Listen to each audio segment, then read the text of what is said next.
Today something strange happened. Something small, but it made me think a lot. I was holding a balloon. A bright red balloon. It was tied to a thin string, and the wind kept pushing it. Up, up again.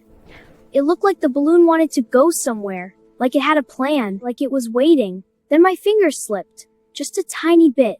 The string slid away, and suddenly, the balloon wasn't mine anymore. It floated up, past my head, past the trees, past the rooftops, and I just stood there, watching it leave. And then I wondered something. Where do balloons go when they leave us? At first it floated slowly, almost like it was nervous. The wind pushed it sideways. Then the wind pushed it higher.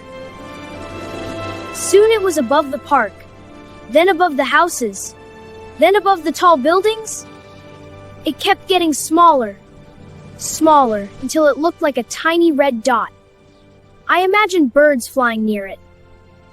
One bird might look confused, like, what kind of bird is that? Another bird might fly around it, trying to understand.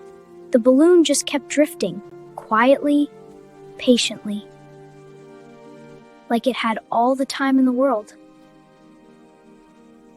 And I kept thinking, how high can a balloon go?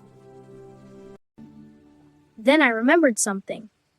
Balloons don't float because they want to. They float because of what's inside them. Inside the balloon, there's a gas called helium. Helium is very light, much lighter than the air around us. So when the balloon is filled with helium, it rises. Just like bubbles rise in water. When you blow bubbles in a drink, they always go up. Helium balloons do the same thing,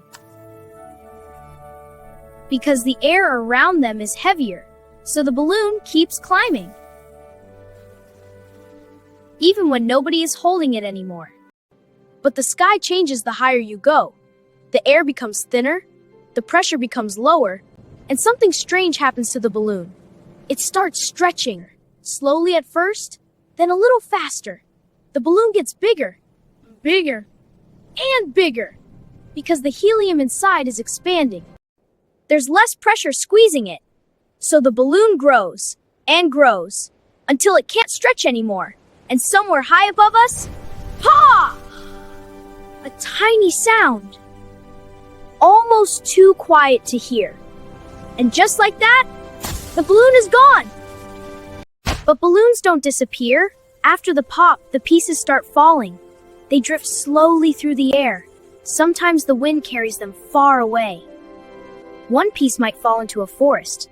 Another might land in a field. Some might land in rivers. Some might land in oceans. They travel again, but this time, they're coming down. Gravity is pulling them back to Earth. Every floating thing eventually comes home, even balloons. And that made me think about something. When we release balloons, we think they're going on adventure. We imagine them traveling forever. Across mountains, across the sky. But that's not really what happens. The balloon isn't exploring the world until it pops, until gravity brings it back down. And sometimes, it lands somewhere unexpected, somewhere quiet, somewhere animals live. And suddenly, letting balloons go didn't feel magical anymore. It felt a little sad. I looked up at the sky again. The balloon was gone. The best adventure for a balloon isn't flying away. It's staying with someone who's happy to hold it. Subscribe and don't let your balloon fly away. Bye!